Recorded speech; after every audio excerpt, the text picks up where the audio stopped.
गोविंद पारिक में आज हम स्टार्ट करते हैं 359 पेज नंबर से, गायनी एंड ऑब्स। इसमें सबसे पहले है डायग्नोसिस ऑफ प्रेगनेंसी। सबसे पहला है इसमें जैकमेयर या चैडविक साइन जिसको हम बोलते हैं। क्या है? Dusky hue of vestibule anterior vaginal wall present at 8th week of pregnancy, highlight करना। 8th वीक ऑफ प्रेगनेंसी पे जो है ये प्रेजेंट होगा, ये साइन मिलेगा। तो आप लिखना JCO, JCO लिखिए, JCO 8th वीक ऐसे लिखना, JCO 8 वीक। मतलब क्या है? जैकमेयर साइन पूछे आपसे, चैडविक साइन पूछे, और नेक्स्ट है हमारा ओ से ओसिएंडर साइन। ये हमारे 8th वीक ऑफ प्रेगनेंसी पे आपको मिलेंगे। ओसिएंडर साइन क्या होता है? इसके नीचे लिखा है increased pulsation felt through the lateral fornix present at 8th week of pregnancy, आपने हाईलाइट किया। साइन क्या है ये नहीं पूछा जाता, कौन से वीक में कौन सा साइन प्रेजेंट है वो इंपॉर्टेंट है। तो JCO याद रखना, 8 वीक्स। नेक्स्ट है गॉडल साइन को हाईलाइट करना आप। गॉडल साइन, सर्विक्स जो है वो सॉफ्ट हो जाती है and present at 6th week of pregnancy, highlight करना, 6th week of pregnancy. Next है हमारा Piskacek sign, asymmetrical enlargement of the uterus present at 6 to 8 week of pregnancy. Then आता है हमारा Hegar sign. Hegar sign mean the upper part of body of uterus is large, lower part of body of uterus is empty and soft. Cervix जो होती है comparatively firm होती है, present at 6th to 10th week, highlight करना। Hegar sign जो है वो 6th to 10th week में प्रेजेंट होगा। ये बहुत इंपॉर्टेंट है सभी साइन। सबसे पहले जो हमने दो पढ़े हैं, जैकमेयर चैडविक या फिर ओसिएंडर साइन, ये जो दो हैं ये वेजाइनल साइन है, मींस वेजाइना में क्या क्या चेंजेस आते हैं अकॉर्डिंग टू प्रेगनेंसी वो बताया। फिर गॉडल साइन जो है वो हमारा सर्वाइकल साइन यानी सर्विक्स में क्या चेंजेस आ रहे हैं। देन पिस्केक साइन और हैगर साइन ये हमारे यूट्राइन साइन है। इसके बाद पाल्मर साइन जो है ये भी हमारा यूट्राइन साइन ही है, यानी यूट्रस में क्या क्या चेंजेस आ रहे हैं। तो पाल्मर मींस रेगुलर और रिदमिक यूट्राइन कॉन्ट्रैक्शन होंगे। It is present at 4 to 8 weeks.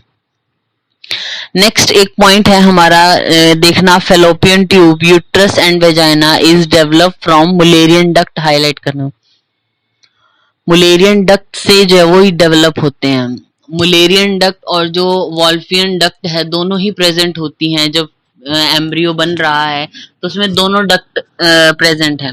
अगर वो फीमेल में कन्वर्ट होता है, जो भी एम्ब्रियो है वो फीमेल फिटस में कन्वर्ट होगा, तब जो है वॉल्फियन जो डक्ट है वो डिग्रेड होने लग जाती है, और मुलेरियन डक्ट जो है वो उसके फेलोपियन ट्यूब यूट्रस और वेजाइना फॉर्मेशन करती है। अगर वॉल्फियन डक्ट रह जाती है, मतलब टेस्टोस्टेरोन की वजह से वो ग्रो करेगी, तो फिर जो मेल जेनाइटल ऑर्गन है उसको बनाने का काम करती है, ठीक है। तो फीमेल की जो अराइज होती हैं फेलोपियन ट्यूब यूट्रस और वेजाइना, हाईलाइट किया मुलेरियन डक्ट से। देन आता है अर्ली जो स्क्रेटरी फेज है मेंस्ट्रुएशन का, उसमें कॉर्क स्क्रू अपीयरेंस होती है एंडोमेट्रियम की। लेट स्टेज में क्या होता है? Toothed appearance of endometrium. Source of bleeding in menstruation, highlight करना, टॉर्चरस आर्टरी। टॉर्चरस जो आर्टरी है वो ब्लीडिंग का सोर्स है, जो ब्लीडिंग हो रही है वो उस आर्टरी से होगी। देन आता है dysmenorrhea is also called uterine angina. Uterine angina बोलते हैं। एंजाइना मीन है, जैसे चेस्ट पेन होता है तो एंजाइना पेक्टोरिस बोल दिया जाता है उसको, तो यूट्रेन एंजाइना मतलब डिसमेनोरिया है पेशेंट को। Then the theca cell are the master cells of ovary. Naturally occurring जो एस्ट्रोजन है हमारा एस्ट्राडायोल है। देन एक पॉइंट छोड़ के लिखा है the best time for vaginal और एंडोमेट्रियल साइटोलॉजी, हाईलाइट करना, 21 to 28 days of menses. Vaginal या फिर एंडोमेट्रियल बायोप्सी करनी हो तो 21 से 28 दिन जो मेंसेस के हैं वो बेस्ट टाइम है साइटोलॉजी का, ठीक है। नेक्स्ट आता है हमारा 360 पेज नंबर पे। 360 पेज नंबर पे जो लिखा है, सेकंड पॉइंट को हाईलाइट करना, fern test is negative after 21 days. Fern test जो होता है वो 28 डेज के बाद नेगेटिव होगा। देन आता है मेन टर्मिनोलॉजीज जिसमें लिखी है, एस्पर्मिया मीन्स जो सेमाइनल फ्लूइड है वो एब्सेंट है। एजूस्पर्मिया मीन्स स्पर्म एब्सेंट है। तो याद रखना एस्पर्मिया का मतलब स्पर्म एब्सेंट ऐसा नहीं, सेमाइनल फ्लूइड ही नहीं है ऐसा। एजूस्पर्मिया होता है कि स्पर्म एब्सेंट है। Oligospermia means decrease seminal fluid. Oligozoospermia decrease sperm count. Necrospermia means motility नहीं है स्पर्म की। और teratospermia means abnormal form of sperm. जो थर्ड पॉइंट है इसको हाईलाइट करना, commonest site of ectopic pregnancy. Ectopic pregnancy जो होती है उसकी कॉमनेस्ट साइट है हमारा ampulla of fallopian tube. Ampulla of fallopian tube. Ectopic means अपने जो नॉर्मल साइट है, जो प्रेगनेंसी जैसे जो इम्प्लांटेशन होता है हमें पता है वो यूट्रस में होता है, अगर यूट्रस के अलावा कहीं और हो तो उसे एक्टोपिक प्रेगनेंसी बोल दिया जाता है। तो उसकी भी कॉमनेस साइट की कहाँ हो सकता है, जैसे सर्विक्स में भी कई बार इम्प्लांटेशन हो जाती है, हमारा जो फेलोपियन ट्यूब है वहां पे भी रेयर चांसेस हैं कि ओवरी के आसपास जो फिम्ब्रियल एंड है फेलोपियन ट्यूब का वहां हो, लेकिन जो कॉमनेस्ट साइट है वो हमारी फेलोपियन ट्यूब का एम्पुला है। नेक्स्ट आता है the most common site of elephantiasis vulvae clitoris. Then आता है इसके बाद एक पॉइंट लिखा है, देखिए some common concept regarding contraceptive. तो इसमें जो हमारा सेकंड पॉइंट है, the condom is the most widely used contraceptive by males. Theoretically ideal contraceptive highlight करना आईयूडी, इंट्रा यूट्राइन डिवाइस जो होते हैं वो आइडियल कॉन्ट्रासेप्टिव हैं theoretically. Next there is main content of the contraceptive, mini pills जो होती है उनमें सिर्फ प्रोजेस्ट्रॉन होगा, ठीक है। देन DIMPA जो इंजेक्टेबल सेंट, उसकी फुल फॉर्म क्या है, depot medroxy progesterone acetate. Combined pills जो होती हैं उसमें एस्ट्रोजन और प्रोजेस्ट्रॉन दोनों होंगे। पोस्ट कॉइटल पिल जो होती है उनमें हाई डोज होती है एस्ट्रोजन की। फिर वेजाइनल कॉन्ट्रासेप्टिव जो स्पॉन्ज फॉर्म में होते हैं, टुडे के नाम से ऐसा आता है, तो नॉन ऑक्सिनॉल 9 ये इसका कंटेंट है, ठीक है। Then copper T is the second generation IUD, highlight करना copper T second generation IUD है। फिर एक पॉइंट छोड़ के लिखा है, हाईलाइट करना एक्सेसिव और prolonged menstrual bleeding is the commonest complication of IUD. IUD की कॉमनेस्ट कॉम्प्लिकेशन है, पेशेंट आपको बोलेगा कि उसको जैसे ब्लीडिंग ज्यादा हो रही है ऐसा। Then IUD recommended by ICMR is copper T200, ठीक है। ICMR क्या होता है, आप इसके ऊपर ही फुल फॉर्म लिखना, Indian council of medical research. Indian council of medical research आपने लिखा। देन हमारा आता है कि जो ये कॉन्ट्रासेप्टिव है इनका मैकेनिज्म कैसे चलता है। मिनी पिल्स जो होती हैं ये क्या करेंगी, सर्वाइकल म्यूकस को अल्टर करेंगी और एंडोमेट्रियम को अल्टर कर देती हैं, यानी इम्प्लांटेशन के लिए फेवरेबल नहीं रहता। कंबाइंड पिल्स में ओव्यूलेशन ही नहीं हो पाता। इंजेक्टेबल्स जो होती हैं वो ओव्यूलेशन को सप्रेस करती हैं। आईयूडी एक फॉरेन बॉडी रिएक्शन की तरह काम करता है। देन आता है सेफ पीरियड, इसको हाईलाइट करना, safe period except 8 to 21 days from first day of menstrual cycle. तो अनसेफ पीरियड किसको हम बोलते हैं, 8 से लेके 21 दिन जो होते हैं, फर्स्ट डे है जो मेंस्ट्रुअल साइकिल का उससे लेके काउंट करने हैं। तो 8 से लेके 21 दिन जो है वो अनसेफ पीरियड होता है, आप लिख लेना नीचे, unsafe period is 8 to 21 days। और इसके अलावा जो दिन है मतलब 8 से पहले और 21 के बाद वो सेफ पीरियड है हमारा।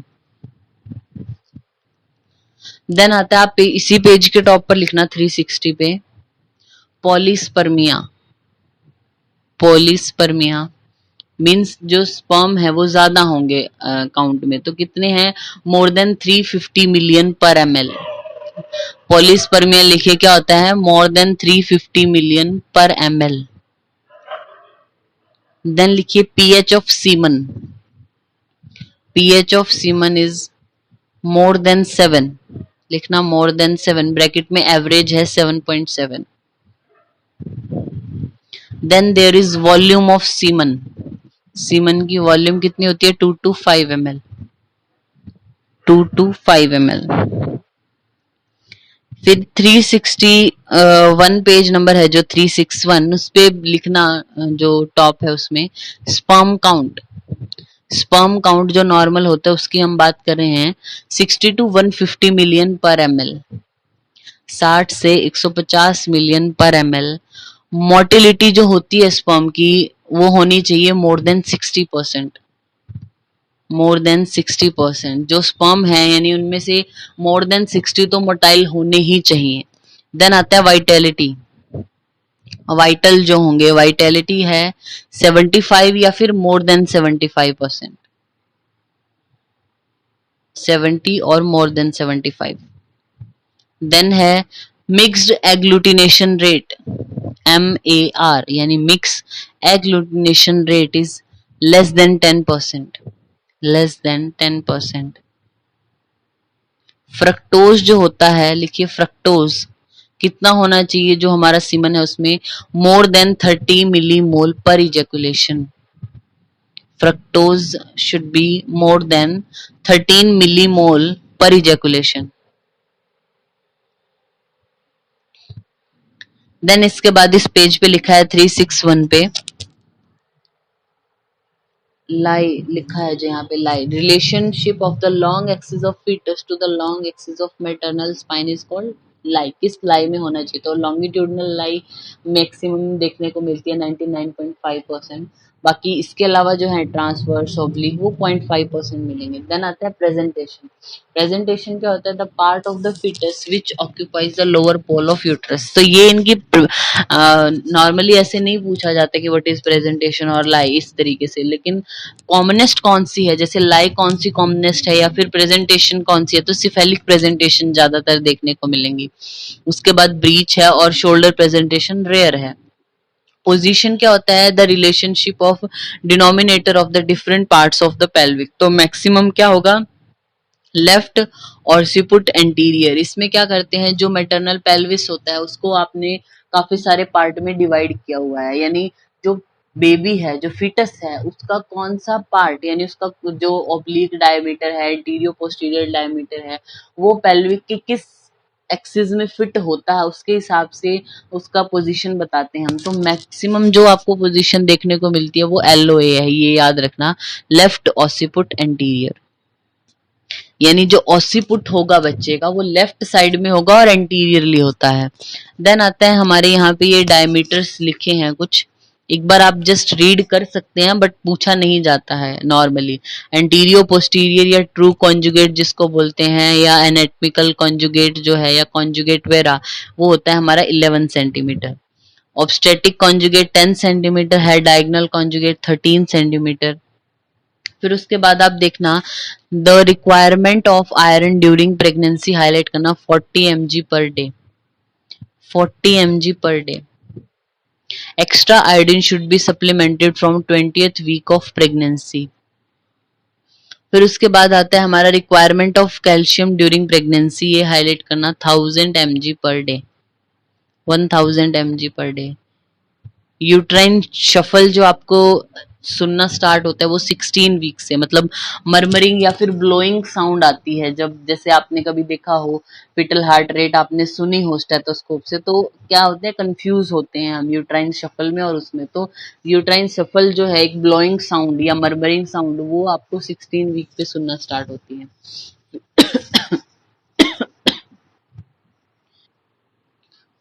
fetal heartbeat can be heard from 20th week। वो fetal can जो fetus होता है, it can be seen by USG in 6th week, x ray से 16 to 18 weeks। देन आता है हमारा pregnosticon test is positive after missed period in 4 to 7 days। Then आप EDD निकालते हैं कि एक्सपेक्टेड डेट क्या होगी डिलीवरी की, तो जो LMP बताएगी फीमेल, उसमें 9 कैलेंडर मंथ्स प्लस में आप जो वो 7 days प्लस करके देखते हो EDD उसका क्या आएगा। देन आता है हमारा maximum amniotic fluid volume, highlight करना पूछा जाता है क्वेश्चन। एमनियोटिक फ्लूइड का जो वॉल्यूम है वो मैक्सिमम होता है 35 वीक पे, ठीक है। हाइपरिमेसिस ग्रेविडेरम कॉमनेस्ट है, ये हमारा 12th वीक, यानी फर्स्ट जो ट्राइमेस्टर होता है जो प्रेगनेंसी में फर्स्ट ट्राइमेस्टर उसमें देखने को मिलता है ज्यादातर।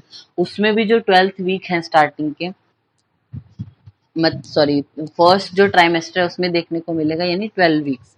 फिर आता है हमारा pre term labour before 37 weeks of gestation period. 37 week यानी इससे पहले क्या होगा, हमारा जो बेबी होता है वो इतना वायबल नहीं है, तो उसको प्री टर्म लेबर बोला जाता है अगर 37 वीक से पहले ऐसा होने लगे। फिर उसके बाद आता है हमारा, नेक्स्ट पेज पे आइए आप, 362।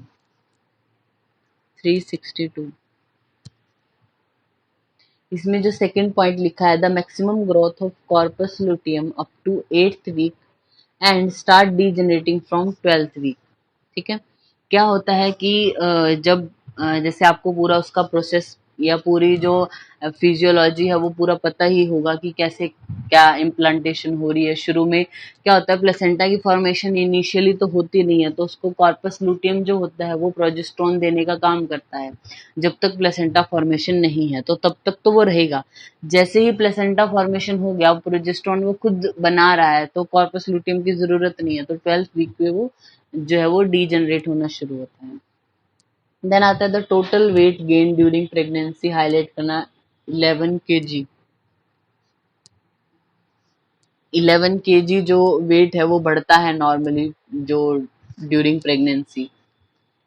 और इसको हम कैसे देख सकते हैं, if the weight is increased more than 0.5 kg per week then it is seems to be a sign of toxaemia pregnancy, ऐसा बोल सकते हैं। अगर एक हफ्ते में ½ किलो से ज्यादा बढ़ रहा है तो उसको टॉक्सीमिया प्रेगनेंसी का भी एक साइन आप मान सकते हो। देन उसके बाद यहाँ पे oogenesis और स्पर्मेटोजेनेसिस की प्रोसेस लिखी है। वो इतना नहीं पूछा जाता है, या इसमें से कुछ ऐसा पूछने जैसा है नहीं, फिर भी हम एक बार गो थ्रू हो जाते हैं। जर्म सेल है, उसमें माइटोसिस हुआ, ओगोनिया बना, प्राइमरी oocyte जिसको हम बोलेंगे। प्राइमरी oocyte ये क्या है, ये इस स्टेज में ही जो फर्स्ट मियोटिक डिवीजन है वहीं पे रुक जाता है। कब तक, जब तक प्यूबर्टी में नहीं आता। यानी ये जो 3 स्टेजेस हैं पहले वाली, जर्म सेल, ओगोनिया और प्राइमरी oocyte, ये जो फीमेल बेबी हुई है, अभी बर्थ हुआ है, डिलीवर हुआ वो यहाँ तक है। जब प्यूबर्टी होगी तो जो एक एक ग्राफियन फॉलिकल क्या मैच्योर होने लगते हैं जब प्यूबर्टी आती है। ठीक है, मैच्योर होने के बाद वो अपनी मियोटिक डिवीजन है उसको कंप्लीट करते हैं। तो क्या सेकेंडरी oocyte बनता है और एक फर्स्ट पोलर बॉडी। ये जब उसको जो है वो मेंस्ट्रुएशन स्टार्ट होता है तब ये प्रोसेस होती है। जो पर मंथ जो चलता है ना, तो उसमें सेकेंडरी oocyte फॉर्मेशन होती है और फर्स्ट पोलर बॉडी तब रिलीज होगी। फिर ओव्यूलेशन हो गया। ओव्यूलेशन में अगर वो जो ओवम है अगर वो नॉन फर्टिलाइज्ड रहा, फिर तो वो रीजनरेट हो जाएगा, सॉरी डीजनरेट हो जाएगा। अगर वो फर्टिलाइज्ड हो गया तब वो अपनी सेकंड डिवीजन जो मियोटिक डिवीजन है उसको कंप्लीट करता है। तो याद रखना है, जो फर्स्ट मियोटिक डिवीजन है वो कब होती है, जब जो मिनार्के है वो स्टार्ट होगा, यानी प्यूबर्टी के टाइम पे जब वो ओव्यूलेट करने लगती है जो फीमेल है, तो फर्स्ट पोलर बॉडी तब रिलीज होगी। After fertilisation second polar body जो है वो रिलीज होती है। सिर्फ इतना याद रखना है आपने। देन आता है स्पर्मेटोजेनेसिस। तो इसमें जर्म सेल है, उसमें माइटोसिस हुई, स्पर्मेटोगोनिया बना, फिर प्राइमरी स्पर्मेटोसाइट, फिर फर्स्ट मियोटिक डिवीजन, फिर सेकेंडरी स्पर्मेटोसाइट बना, फिर सेकेंडरी मियोटिक डिवीजन हुई, स्पर्मेटिड्स बन गए। ठीक है। देन आता है हमारा राइट पेज पे देखना 363। 363 में the best diagnostic method of neural tube defect is USG. USG को आपने अंडरलाइन किया, न्यूरल ट्यूब डिफेक्ट को देखने के लिए यूएसजी हम कराते हैं। देन एक बार लिखिए आप पेज के टॉप पर, parts of fallopian tube. Parts of fallopian tube. Fallopian tube जो होती है उसके हमारे 4 पार्ट्स होते हैं। अगर हम ओवरीज की साइड से देखें तो फिम्ब्रीज अटैच होती है ना उस पार्ट पे, तो वो इनफंडिबुलम पार्ट है। इनफंडिबुलम, देन आता है एम्पुला, फिर आता है इस्थमस, फिर आता है इंटरस्टिशियल पार्ट या फिर इंट्राम्यूरल पार्ट भी बोलते हैं उसको। 4 पार्ट होते हैं फेलोपियन ट्यूब के। लिखना, पहला है इनफंडिबुलम, देन एम्पुला आता है, फिर इस्थमस आता है, फिर आता है इंटरस्टिशियल, इंटरस्टिशियल पार्ट। तो आपको पता होना चाहिए जो आपकी पूरी फेलोपियन ट्यूब है उसकी लेंथ कितनी होती है। Length of fallopian tube is 10 centimetre, और जो थिकनेस होती है वो होती है 1 सेंटीमीटर। मैक्सिमम जो थिकनेस रहेगी फेलोपियन ट्यूब की वो 1 सेंटीमीटर है। लेंथ फेलोपियन ट्यूब की होती है 10 सेंटीमीटर। जो हमारा इनफंडिबुलम होता है ना, दैट इज 1.25 सेंटीमीटर। तो अप्रॉक्स वो ऑप्शन देख के हो जाता है। अगर ऑप्शन में हो 1.25, दैट इज मोर करेक्ट, तो इनफंडिबुलम 1.25 है। एम्पुला जो हमारा अप्रॉक्स होता है 5 सेंटीमीटर का। फिर इस्थमस जो होता है वो हमारा 3 to 4, वो डिपेंड करता है 2 to 4 कितना भी हो सकता है, 3 to 4 होता है नॉर्मली। इंटरस्टिशियल पार्ट है जो यूट्रस के पास वाला है बिल्कुल, वो भी 1.25 ही होता है नॉर्मली। अगर टोटल लेंथ पूछी जाए फेलोपियन ट्यूब की तो वो आपने 10 सेंटीमीटर बतानी है। थर्ड पॉइंट है अब इस पेज नंबर पे, best diagnostic method to detect the foetal lung maturity is amniocentesis, underline करना इसको। Then next point is foetal weight can be assessed by crown rump length, highlight करना। Crown rump length से foetal weight को assess किया जाता है, ठीक है। Then marker of chorionic carcinoma, अगर कोरियोनिक कार्सिनोमा है उसको जानने के लिए HCG हम कराते हैं पेशेंट का। देन आता है हमारा, एक दो पॉइंट छोड़ के देखना, यहाँ पे लिखा है crown to rump length is the best investigation to assess the gestation age of foetus. क्योंकि जब आपने देखा होगा USG रिपोर्ट जो होती है उस पे पूरा लिखा होता है कि बायपैराइटल डायमीटर कितना है, क्राउन रम्प लेंथ कितनी है, और USG के अकॉर्डिंग कितनी एज है बेबी की। USG के अकॉर्डिंग अलग EDD होती है, नॉर्मल LMP के अकॉर्डिंग अलग EDD होती है। क्योंकि आपने देखा होगा USG जब तो वो लिखते हैं क्लिनिकली भी उसको इवेल्युएट करो तो उसमें जो है उसके अकॉर्डिंग अलग आती है सारी चीजें, उसके अकॉर्डिंग वीक्स भी थोड़ा बहुत ऊपर नीचे होते हैं, कुछ डेज का फर्क दिखाई देगा आपको, ठीक है। तो वो क्या है, क्राउन रम्प लेंथ को देख के आइडिया लगाते हैं कि इसकी गेस्टेशन एज ये है पेशेंट की, बच्चे की, ठीक है। देन हमारा आता है यहाँ पे 5-6 पॉइंट छोड़ के लिखा है the normal volume of amniotic fluid. ये पॉइंट मिला आप लोगों को, बिल्कुल मिड में लिखा है, देखिए normal volume of amniotic fluid 1000 cc। Then है इसके बाद 3 पॉइंट छोड़ के देखिए लिखा है the ferning of the cervical mucus is due to NaCl। NaCl क्या होता है, जैसे कि किसी को देखने के लिए कि इसका ओव्यूलेशन हुआ है या नहीं, फर्न टेस्ट है जो किया जाता है, तो आफ्टर 21 डेज ऑफ मेंस्ट्रुएशन हुए, किसी को 21 डेज हो गए, तो यानी अब क्या है, ओव्यूलेशन हो चुका है ना, तो उसके बाद जो फर्निंग प्रॉपर्टी होती है सर्वाइकल म्यूकस का हम टेस्ट करते हैं तो वो डिसअपियर हो जाता है। जब तक ओव्यूलेशन नहीं हुआ तब फर्न फॉर्मेशन होती है जो सर्वाइकल म्यूकस है उसमें। आफ्टर 21 डेज वो जो प्रॉपर्टी है वो डिसअपियर हो जाती है, तो इससे हमें पता चलता है कि ओव्यूलेशन हुआ है या नहीं हुआ है। तो फर्निंग ऑफ सर्वाइकल म्यूकस होती है वो NaCl की वजह से है। देन हमारा यहाँ पे 4 पॉइंट छोड़ के लिखा है ampulla of the fallopian tube is the commonest site of ectopic pregnancy, highlight करना। एम्पुला जो होता है फेलोपियन ट्यूब का is the commonest site of ectopic pregnancy. फिर नेक्स्ट है हमारा लास्ट के जो 2 पॉइंट हैं, देखना लास्ट के 2 point, the OCP is the ideal contraceptive for recently married couple and the post pills amenorrhoea can be treated by clomiphene. Clomiphene citrate ऐसे देते हैं हम पेशेंट को ओव्यूलेशन को बढ़ाने के लिए। तो क्लोमिफिन सिट्रेट जो हम देते हैं इसकी मेनली कॉम्प्लिकेशन क्या देखने को मिलती है, मल्टीपल प्रेगनेंसी। आप लिख लीजिए क्लोमिफिन जो लिखा है इसके आगे कॉम्प्लिकेशन करके लिखना multiple pregnancy, multiple pregnancy.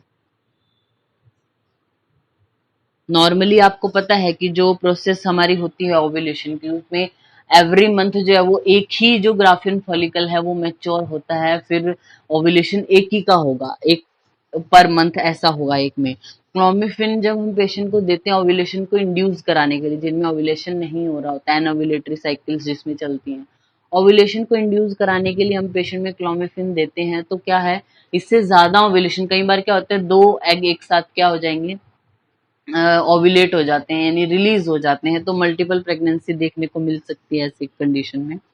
Then आप पेज के बॉटम पर लिखना amniotic fluid, amniotic fluid arrow करके लिखना कलरलेस। एमनियोटिक फ्लूइड जो होता है वो कलरलेस होता है। आप लोगों ने भी अगर देखा हो LSCS देखा हो या नॉर्मल डिलीवरी तो उसमें पता चलता है जो एमनियोटिक फ्लूइड है वो कलरलेस होगा। और by knowing the amniotic fluid we can assess how the foetus is, यानी फिटस की क्या कंडीशन है उसको देखें। नॉर्मली एमनियोटिक फ्लूइड हमारा कलरलेस होता है। If it is golden colour लिखना, गोल्डन कलर एरो करके लिखना RH इनकम्पेटिबिलिटी, तो आप आइडिया लगा सकते हैं कि RH इनकम्पेटिबिलिटी होगा। If it is dark brown और टोबैको जूस कलर लिखना, if it is dark brown और टोबैको जूस कलर एरो करके लिखना IUD, इंट्रा यूट्राइन डेथ हो गई है जो फिटस है उसकी इस वजह से। देन आता है मेकोनियम स्टेन्ड, अगर जो एमनियोटिक फ्लूइड है वो मेकोनियम स्टेन्ड है या ग्रीनिश है then it may be due to foetal distress. Foetal distress आपने देखा होगा, मेकोनियम स्टेन अगर एमनियोटिक फ्लूइड है तो उसको और जो बेबी है उसकी FHS कम हो रही है तो सडन LSCS करने को बोलते हैं इमरजेंसी में। तो क्या फीटल डिस्ट्रेस हो रहा है, इस वजह से हमें बेबी को बचाना है ना, तो उसके लिए क्या है, एलएससीएस किया जाता है, फिर उसको नहीं रखा जाता कि वो नॉर्मल के लिए जाए, ठीक है। देन आता है हमारा अगर ग्रीनिश येलो या सेफरन कलर है, ग्रीनिश येलो या फिर सेफरन कलर है, तो पोस्ट मेच्योरिटी, पोस्ट मेच्योरिटी को डिनोट करता है। अगर डार्क कलर्ड है, जो एमनियोटिक फ्लूइड है वो डार्क कलर्ड है, या तो वो सजेस्ट करता है कि कंसील्ड या फिर एक्सीडेंटल हेमरेज हुआ है, कंसील्ड और accidental haemorrhage. By knowing the amniotic fluid you can assess about the foetus, ना वो किस कंडीशन में है, ऐसा आप असेस कर सकते हैं। 364 मेकोनियम और ग्रीनिश कलर का होता है फीटल डिस्ट्रेस में। देन हम पढ़ रहे हैं 364 पेज में, इसमें फर्स्ट पॉइंट जो है हमारा 9 nonoxynol is the content of contraceptive name today, ये हमने बताया था आपको, वेजाइनल कॉन्ट्रासेप्टिव स्पॉन्ज है ये एक तरीके का, इसमें ये कंटेंट होता है। देन थर्ड पॉइंट है इसमें, ectopic pregnancy is the most common associated with the use of IUCD. फिर उसके बाद ये कुछ 5-7 पॉइंट छोड़ने के बाद यहाँ पे लिखा है salpingectomy is the surgical management of tubal pregnancy. अगर ट्यूबल प्रेगनेंसी हो जाए, मतलब एक्टोपिक प्रेगनेंसी में भी ट्यूबल एरिया में प्रेगनेंसी हो, इम्प्लांटेशन हो जाए, तो साल्पिंजेक्टमी करनी होती है, ठीक है। नेक्स्ट 2 पॉइंट छोड़ के लिखा है, हाईलाइट करना 18 to 23 year of age for the easiest and most favourable labour. Easiest और मोस्ट फेवरेबल लेबर के लिए बेस्ट एज माना गया 18 to 23 ईयर्स को। Then the contraction of uterus is called tonus, uterus की जो कॉन्ट्रैक्शन उनको टोनस कहते हैं हम। देन है हमारा लास्ट, जो ये लास्ट के थर्ड पॉइंट है, लास्ट से थर्ड पेज के बॉटम से थर्ड पॉइंट को हाईलाइट करना, use of aspirin in pregnancy can cause the neonatal jaundice, neonatal jaundice cause कर सकता है use of aspirin in pregnancy. Then आता है the commonest complication of twin pregnancies PPH, post partum haemorrhage हो सकती है पेशेंट को, and heparin does not cross the placental barrier. इसमें आप पेज के बॉटम पर लिखना शियन सिंड्रोम, SHEEAN,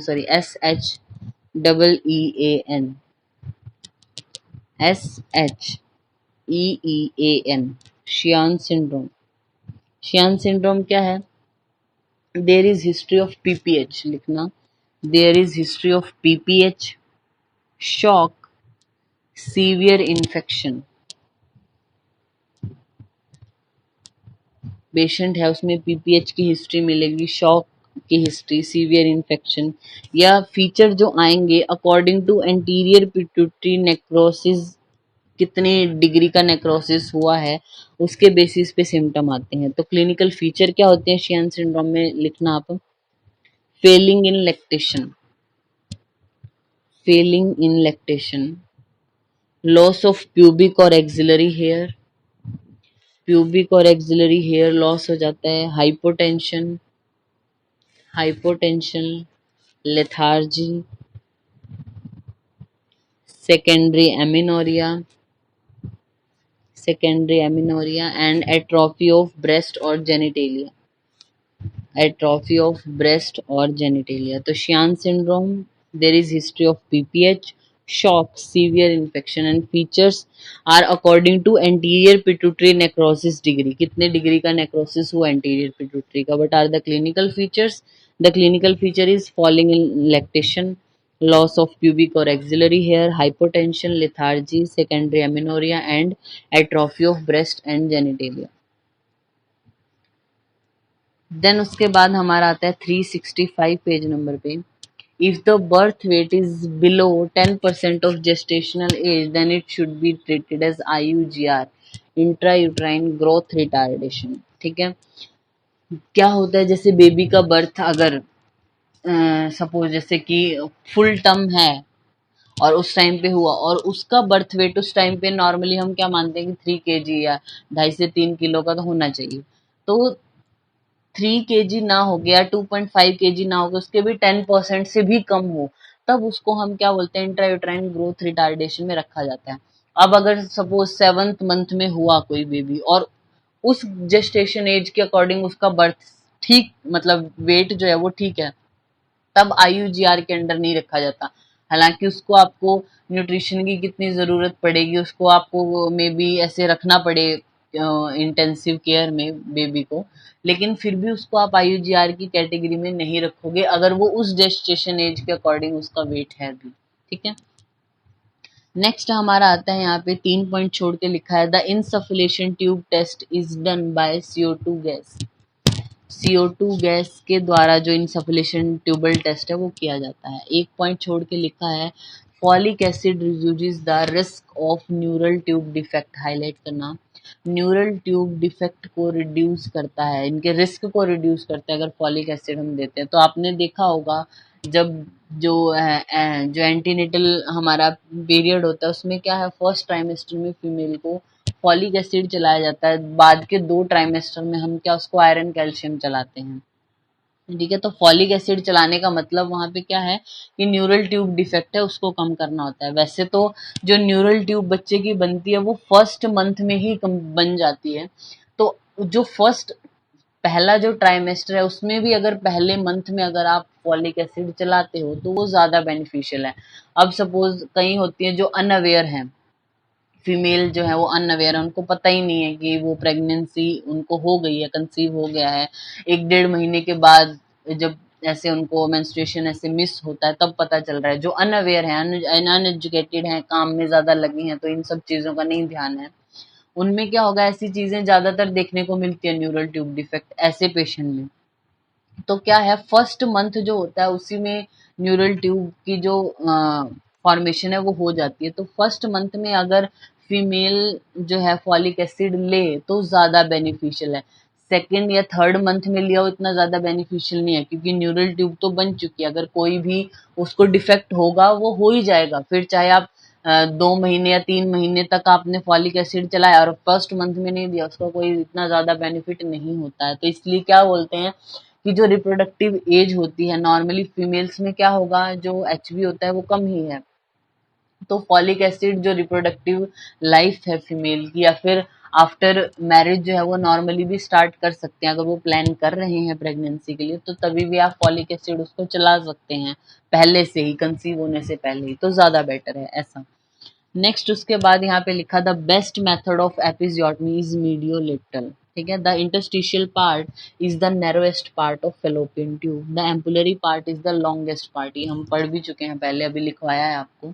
लॉन्गेस्ट जो है वो एम्पुलरी पार्ट है, जो नैरोएस्ट है हमारा वो इंटरस्टिशियल है, जो यूट्रस के बिल्कुल पास वाला है। The foetal ovary is 10 to 16 mm in size, the length of female urethra, highlight करना 4 cm, female urethra 4 cm, weight of each testis is 10 to 14 gram, size of ovum जो होता है 0.1 to 2 mm। Peg cells are find in tubes, highlight करना, peg cells are find in tubes.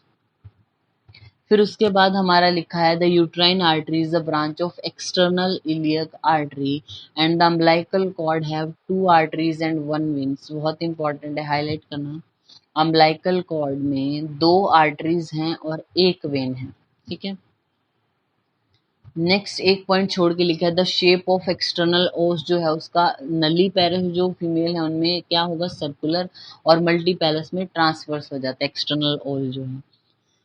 Next इसके बाद हमारे 3-4 point छोड़ के यहाँ पे लिखा है, the commonest site of starting of cervical cancer is, highlight करना, कॉमनेस्ट साइट क्या है अगर CA सर्विक्स हो उसकी, तो 6 या फिर 12 o'clock पोजिशन। 1 पॉइंट छोड़ के लिखा है, the ovulation can be induced by clomiphene therapy, clomiphene citrate देते हैं ओव्यूलेशन को इंड्यूस कराने के लिए। And the commonest complication of clomiphene therapy is multiple pregnancy, आपको बताया है ज़्यादा ओव्यूलेशन हो जाएगी तो मल्टीपल प्रेगनेंसी के चांसेस बढ़ जाते हैं।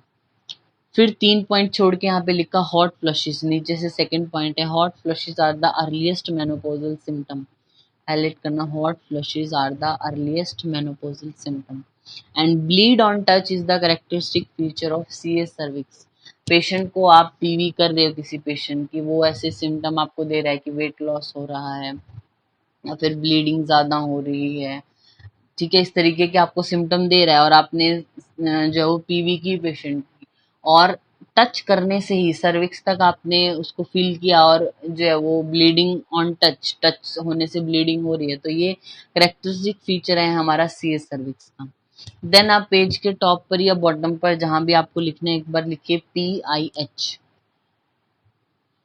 जिसको हम क्या बोलते हैं, प्रेगनेंसी इंड्यूस्ड हाइपरटेंशन। तो प्रेगनेंसी इंड्यूस्ड हाइपरटेंशन में हमारा क्या क्या आता है, जेस्टेशनल हाइपरटेंशन लिखना, PIH includes gestation hypertension, pre-eclampsia and eclampsia, pre-eclampsia और eclampsia और gestational hypertension। What is pre-eclampsia? सबसे पहले pre-eclampsia के बारे में लिखिए। प्री-एक्लेम्पशिया के डायग्नोस्टिक फीचर क्या है, 3 जो आपको देखने हैं पेशेंट में। अगर फीमेल है जो प्रेग्नेंट, को हाइपरटेंशन है, मतलब बीपी जो है वो 140/90 mm से ज्यादा है। एडिमा भी पिटिंग एडिमा है ओवर द एंकल्स। वैसे नॉर्मली फीमेल को एडिमा रहता है, कईयों को प्रेगनेंसी में नॉर्मली भी रह सकता है, लेकिन 12 घंटे से अगर बेड रेस्ट कर रही है, कुछ ऐसे चल नहीं रही है फीमेल, लेकिन फिर भी पैथोलॉजिकल है कुछ तो, ठीक है, तो हाइपरटेंशन अगर उसको है, यानी 140/90 mm ऑफ एचजी से उसका ब्लड प्रेशर ज्यादा है, पिटिंग एडिमा है उसको एंकल पे, और protein urea, third feature is protein urea. ये 3 फीचर अगर हैं तो उसको आप क्या बोलोगे, pre eclampsia. What is eclampsia? Eclampsia लिखिए, pre eclampsia feature plus convulsion. Pre eclampsia के जो ये 3 फीचर हैं, हाइपरटेंशन, एडिमा और प्रोटीन यूरिया, इसके साथ साथ जो प्रेग्नेंट वुमन है उसमें कन्वल्जन्स आने स्टार्ट हो जाते हैं, दैट इज कॉल्ड एक्लेम्पशिया, उसको हम एक्लेम्पशिया बोलते हैं। तो ये 365 पेज नंबर तक हमारा हो गया, आज हम इतना ही करते हैं इसमें।